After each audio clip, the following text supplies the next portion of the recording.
Perseverance and streaming it to Earth in near real time. There are a few expected short outages, such as when we have a plasma blackout or when we enter the peak heating phase. Aside from these outages caused by the plasma blackout, antenna switching, or high dynamic events, spacecraft events, we should have telemetry until about 90 seconds after landing. A plasma blackout is when the signal from Perseverance isn't strong enough to make it through the superheated, super fast air flowing around the spacecraft all the way down to Earth. Once the temperature drops below that peak heating, we do reacquire the signal from Perseverance. We are currently about 4.5 minutes from entry interface. Perseverance continues to report heartbeat tones, indicating everything is nominal. Okay, what we're looking for now is Mars Reconnaissance Orbiter should be in view soon of our vehicle and be able to listen to ones and zeros coming from a separate radio that's really designed to talk between spacecraft. MRO reports the electro radio is powered on, ready to receive signals from the lander. Okay, MRO is ready and able and waiting for to hear from our rover. Mars Reconnaissance Orbiter has reported that it's ready to receive the signals from Perseverance. It should be in a few minutes here. We're just flight level 1 from entry interface.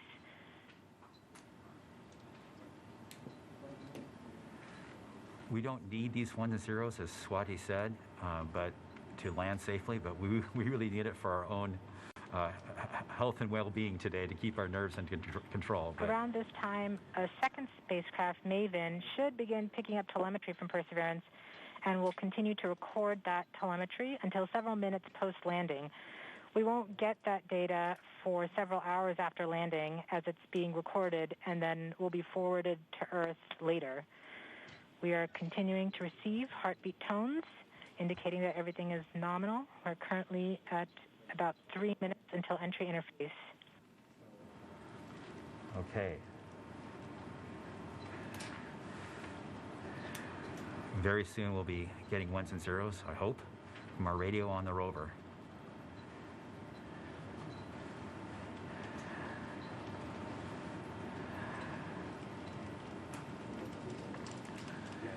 The entry interface is nothing more than just an arbitrary place in the sky that we've defined to be above the atmosphere. But from that point on, there's definitely atmosphere, and above it there isn't. We are 2 minutes from entry interface. Perseverance is to transmit heartbeat tones, indicating everything is nominal. So the tones can tell us whether something is bad or not is happening. So far the heartbeat is doing well. So the vehicle thinks it's in good shape to land, which is a great sign.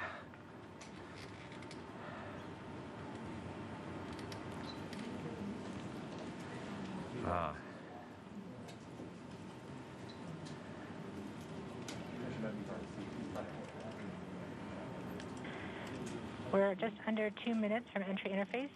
As it gets closer to Mars, Perseverance is actually being pulled in by gravity and accelerating. By the time Perseverance reaches entry interface point, she should be going just under 5.4 kilometers per second. We're at about 90 seconds from entry interface and standing by for Mars Reconnaissance Orbiter to pick up the telemetry.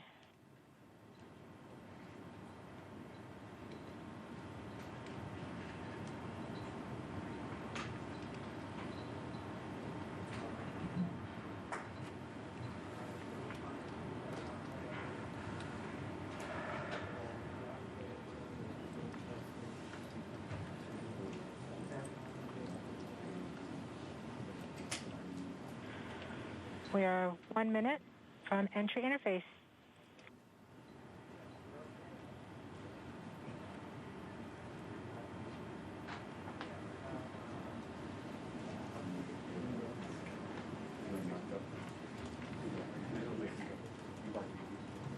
MRO is in receive mode.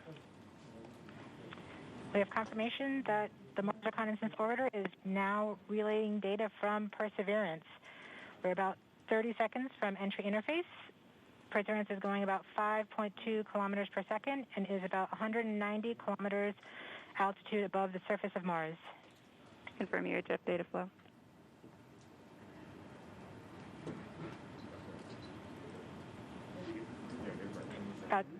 seconds from entry interface. 5.3 kilometers per second at an altitude of about 150 kilometers from the surface of Mars.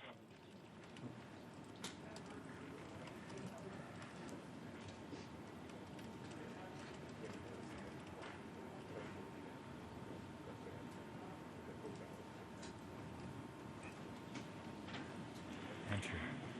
We have confirmation of entry interface. Perseverance is currently going 5.3 kilometers per second at an altitude of about 120 kilometers from the surface of Mars.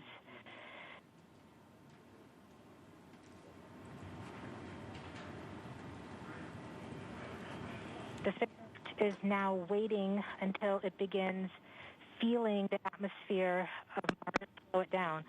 Once there is enough atmosphere, it will start controlling its path to the landing target.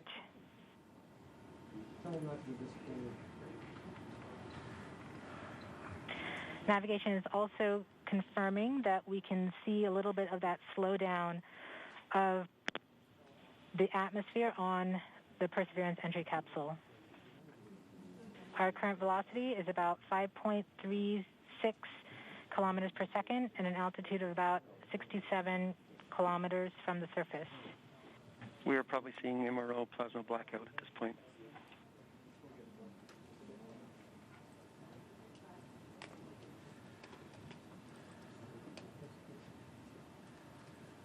The vehicle should be doing its turns right now. MRO has lost lock. Perseverance. We have indications that Perseverance is now performing bank reversals in the atmosphere. These are the steps in order to control its distance to the landing target. Perseverance has just passed through the point of maximum deceleration and has indicated that it felt approximately 10 Earth Gs of deceleration. MRO has lock again.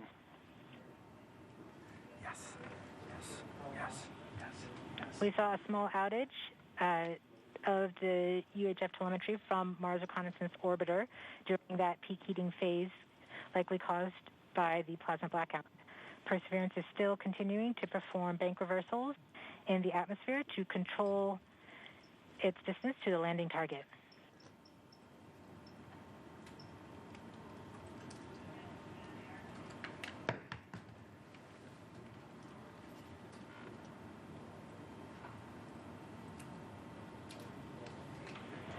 Perseverance is going about 1 kilometers per second at an altitude of about 16 kilometers from the surface of Mars. We have entered heading alignment, which means Perseverance is no longer trying to control the distance to Mars, to the target on Mars, but instead is flying straight to the target.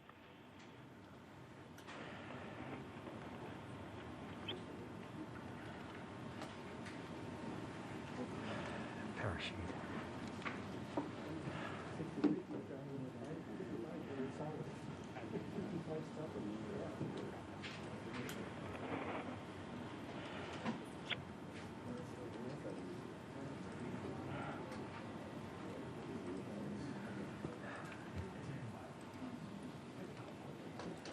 Our current velocity is about 550 meters per second at an altitude of about 15 kilometers from the surface.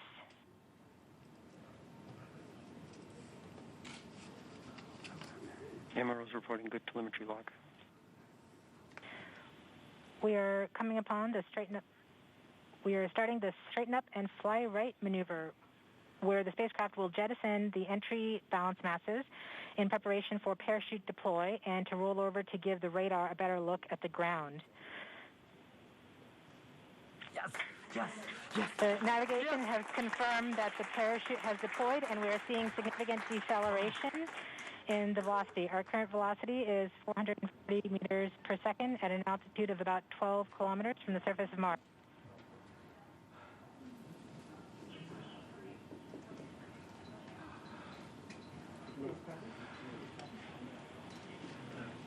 Yes. Perseverance is now slowed to subsonic speeds, and the heat shield has been separated. This allows both the radar and the cameras to get their first look at the surface. Current velocity is 145 meters per second at an altitude of about 9.5 kilometers above the surface.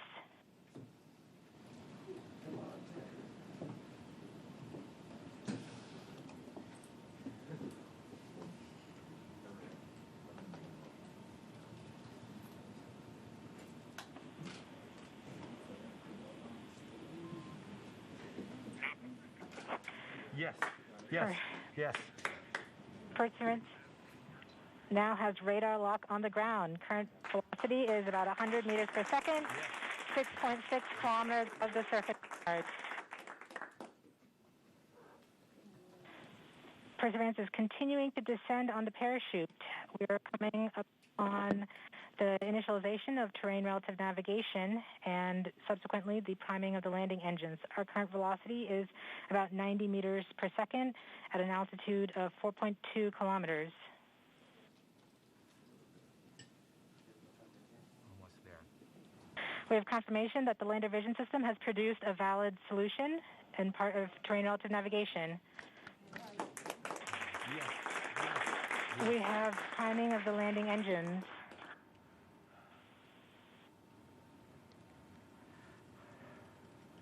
Current velocity is 83 meters per second at about 2.6 kilometers from the surface of Mars. We have confirmation that the back shell has separated. We are currently performing the divert maneuver. Current velocity is about 75 meters per second at an altitude of about a kilometer off the surface of Mars. TRN Safety Bravo. We have completed our terrain relative navigation. Current speed is about 30 meters per second, altitude of about 300 meters off the surface of Mars.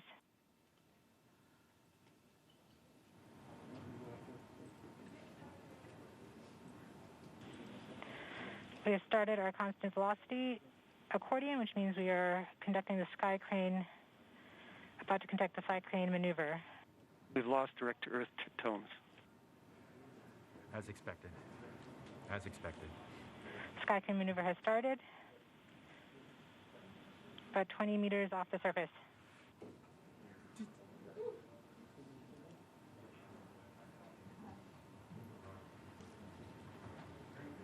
We're getting signals from MRO. UHF is good. Touchdown confirmed. Perseverance safely on the surface of Mars, ready to begin seeking the signs of past life.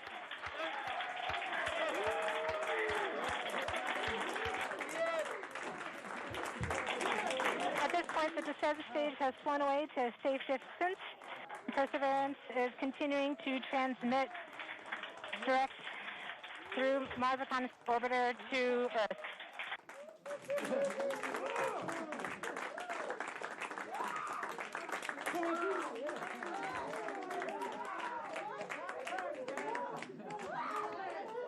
Oh my God. Oh. Oh. MRO reports they're still getting telemetry from the lander.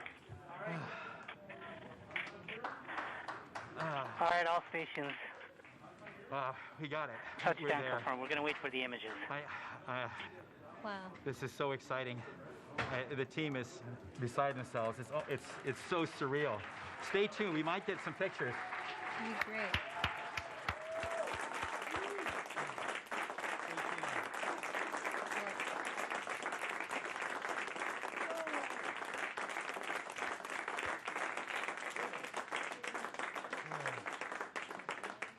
So much has been riding on this. Yeah, we just heard the news that Perseverance is alive on the surface of Mars. It's not the Flight, safe we have seen the completion of EDL 3000. copy activity. That is as expected.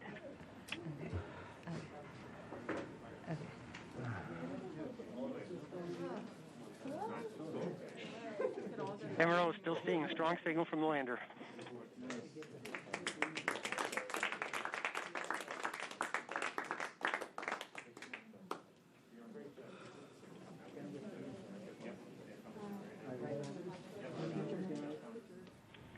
We have just heard the news that Perseverance is alive on the surface of Mars. Congratulations to the mission. And looks like we have some more news in. It looks like we're getting the first image. Here, take a look at the first image. Flight, this is OL3. I have the target point on the map when you are ready. We are ready, OL3. Go for it.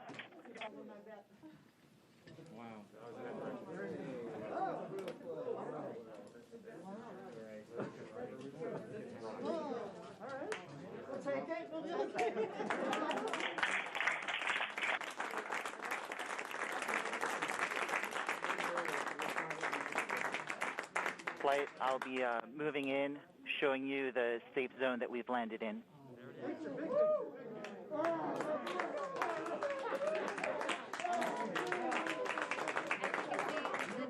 Just put the first image from Perseverance on the surface of Mars. Now it comes from the engineering cameras known as the hazard camera. This camera is mainly used to help the rover drive safely around Mars, and we will get higher resolution photos later in the day. Look at that, right? You got the safe. Wow. Let's see our engine. Nice. This is amazing. Here's Andrew.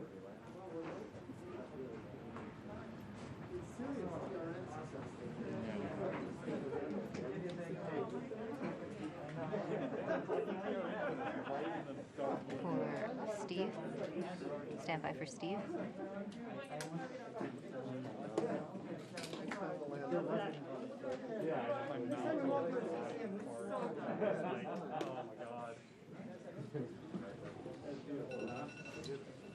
You did it. You did it. You did. You led the team. You made it happen, man. Congratulations, Jordan.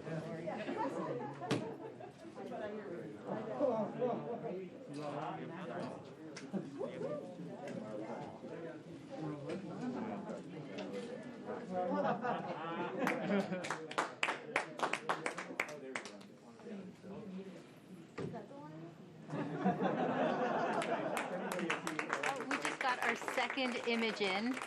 Our second image is in. Okay, these we have a camera in the front and rear of the spacecraft. They're near the ground, so these are pretty close. So you can see the wheels there, and they're a little dirty because we've got glass covers over these cameras. But we took these seconds after landing, so there's still dust in the air from our landing event. So this is happening. This happened just seconds ago, just arrived, and this is really amazing. And we even know where we landed. This is the most amazing thing. The vehicle has told us where it's landed because it figured it out. This is a sign. NASA works. NASA works. And when we put our arms together and our hands together and our brains together, we can succeed. This is what NASA does. This is what we can do as a country. On all of the problems we have, we need to work together to do these kinds of things and make success happen.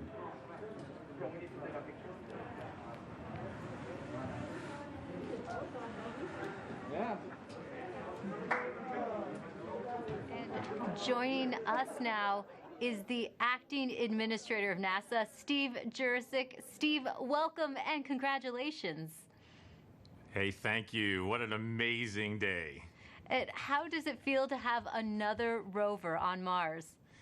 It's amazing to have Perseverance join Curiosity on Mars, and what just a credit to the team. I mean, just what an amazing team to work through all the adversity that goes and all the challenges that go with landing a rover on Mars, plus the challenges of COVID, and just an amazing accomplishment. And what does this mean for NASA and its future plans? So for robotic exploration, every time we execute a mission with new instruments, we discover new things and things we never thought we would discover. So that always informs our future robotic missions, both landers, rovers, and orbiters. This mission also has technology on it. One of the cool things is the Ingenuity helicopter. It's an experiment on this mission, but if it's successful, we can use it as an science observation platform by putting instruments on it, and also use it as a scout for future rover missions. And then just the entry, descent, and landing capability. It'll allow us to land more larger, more ambitious robots on the surface of Mars. And then for human exploration, we have the Mars Entry, Descent, and Landing Instrumentation, which is going to give us EDL information. We have the Mars Environmental Dynamics Analyzer. It's going to give us properties, size and properties of dust particles, because when we send people, we're going to have to deal with that dust. This is just an incredible mission because of the science and the technology, and then caching samples for a Mars sample return mission. That will be an amazing mission, the first round trip to Mars and back, and bringing those samples cached by Perseverance back to Earth to examine with state-of-the-art equipment in our laboratories here on Earth. We have so much to look forward to. And we also have a student question coming in from Landon. Let's take a look. Hi, my name is Landon Applegate. I'm in 6th grade, and I'm going to Academy for Academic Excellence. And my question is, do you think we could get resources from Mars to help on future missions, or even as like a launching point?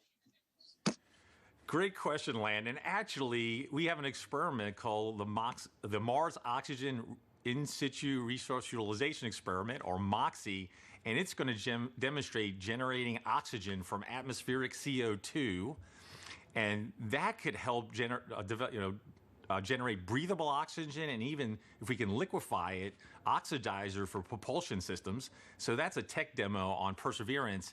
And then we're going to continue to characterize the frozen water on and below the surface of Mars, and eventually try to figure out how to extract that water from the Martian soil, or what we call regolith, and then we can use that for potable water and also break it down into oxygen and hydrogen for rocket fuel. So absolutely, we're going to try to eventually figure out how to live off the land to support human missions to Mars.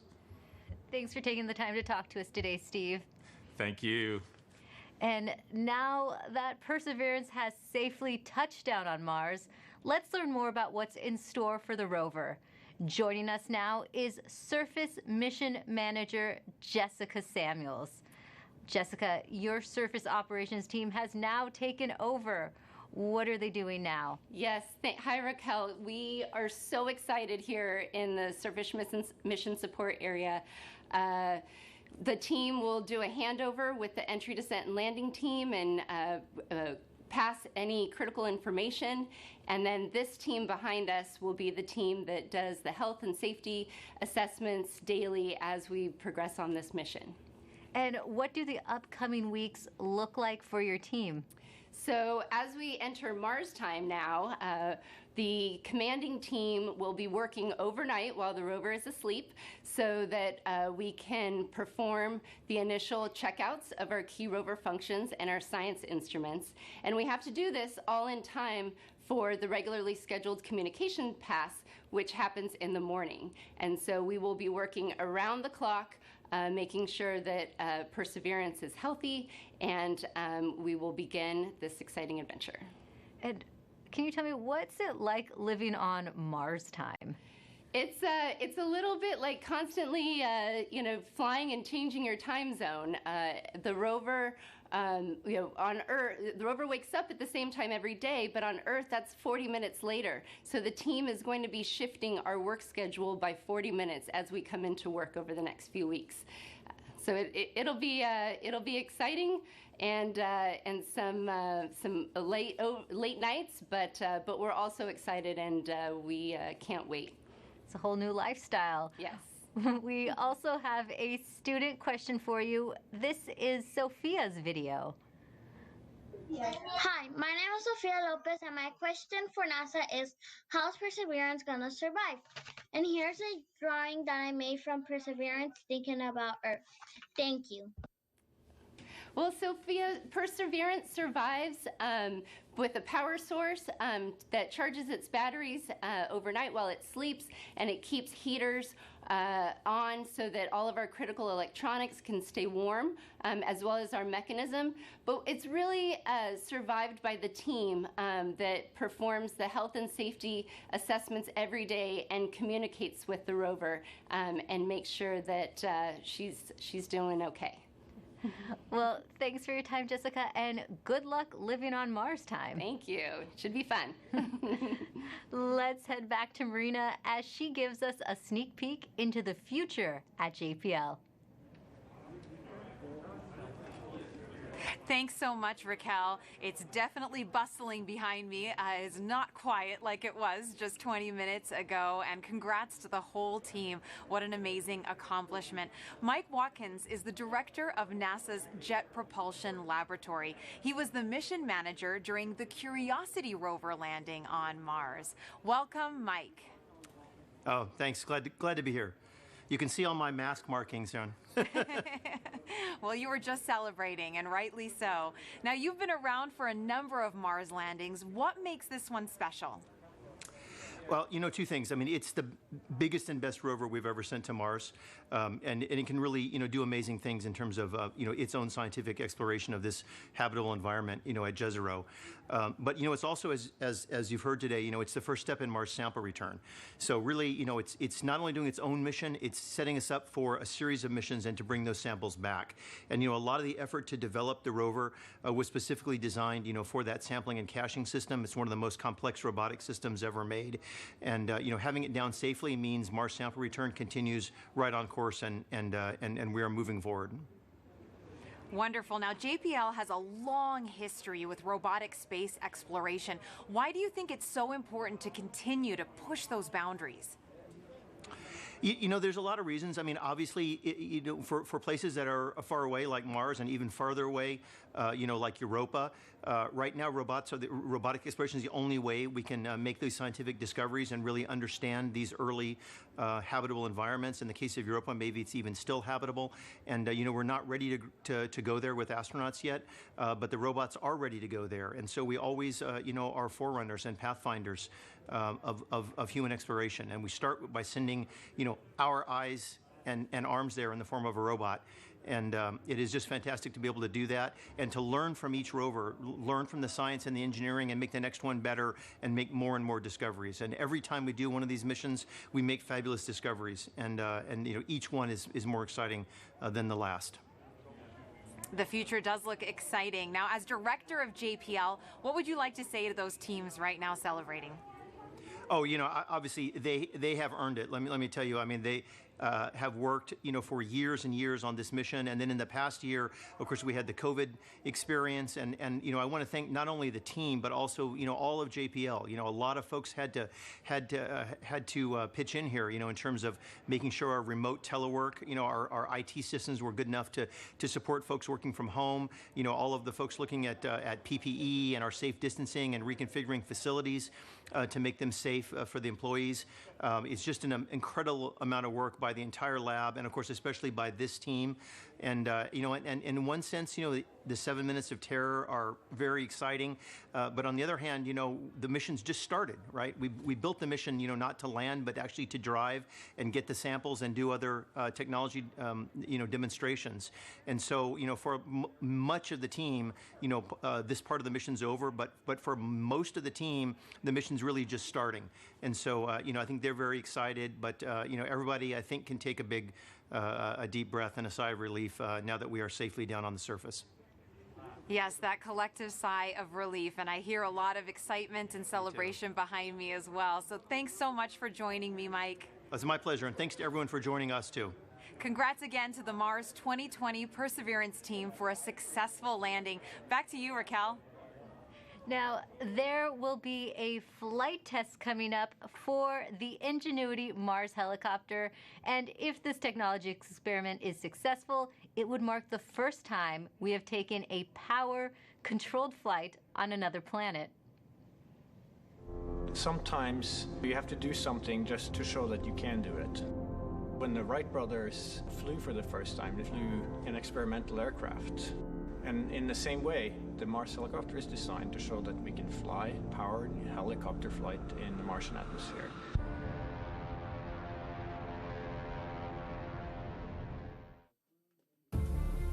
From day one, this was the unwavering dream of our team, to get our helicopter launched to Mars so that we can get that opportunity to do the very first rotorcraft flight test in the actual environment of Mars. It's extremely difficult to fly at Mars because the atmosphere is so thin. Compared to Earth, at Mars it's less than 1%. So the first and foremost challenge is to make a vehicle that's light enough to be lifted. And then the second is to generate lift. The rotor system has just been very fast. 2,000, 2,200, 2,400, 2,600. We're spinning between 2,000 and 3,000 revolutions per minute, and it takes a lot of energy. So it's that balance of a very light system, yet having enough energy that's needed to spin the rotor so fast to lift, and on top of it, having to design in the autonomy. It has to be fully autonomous from the time it takes off to the time it lands. What we do on the ground is we plan the flights, and so we determine from here where we want the helicopter to go. Our experiment window is 30 Martian days. So we have planned up to 5 flights of incremental difficulty.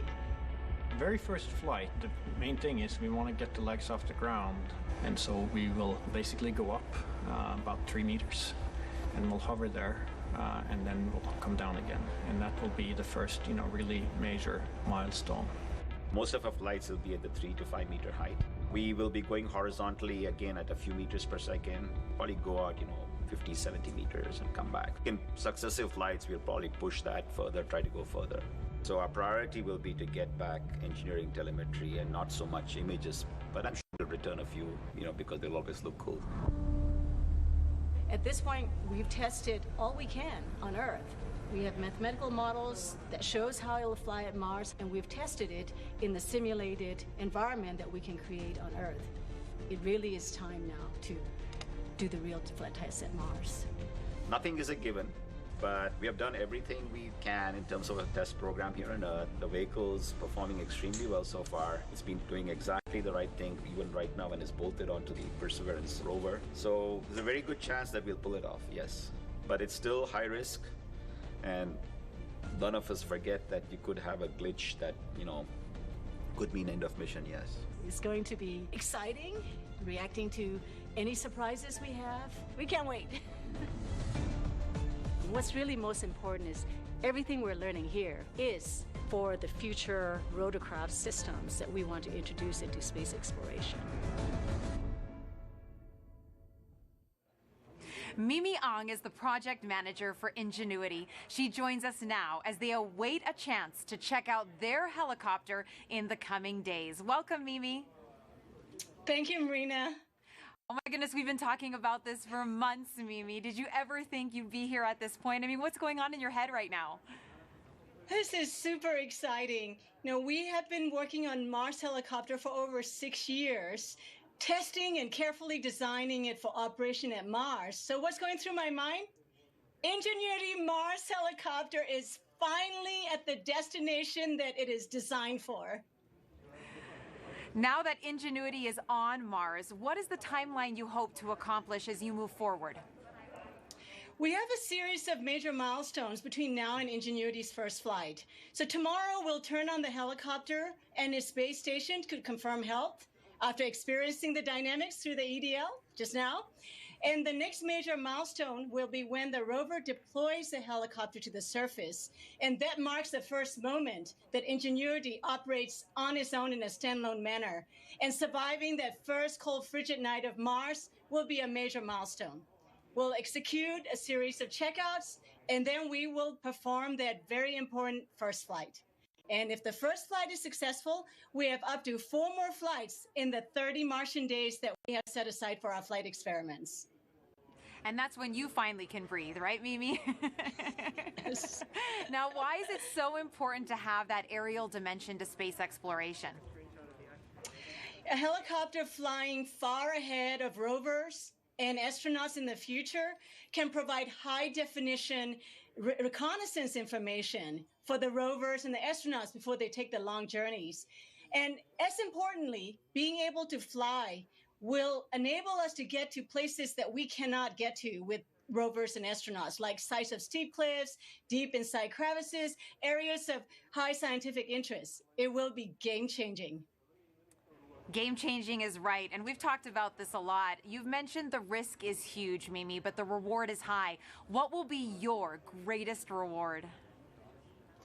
You know, our team started with the question of whether a helicopter can fly at Mars, given the extremely thin environment.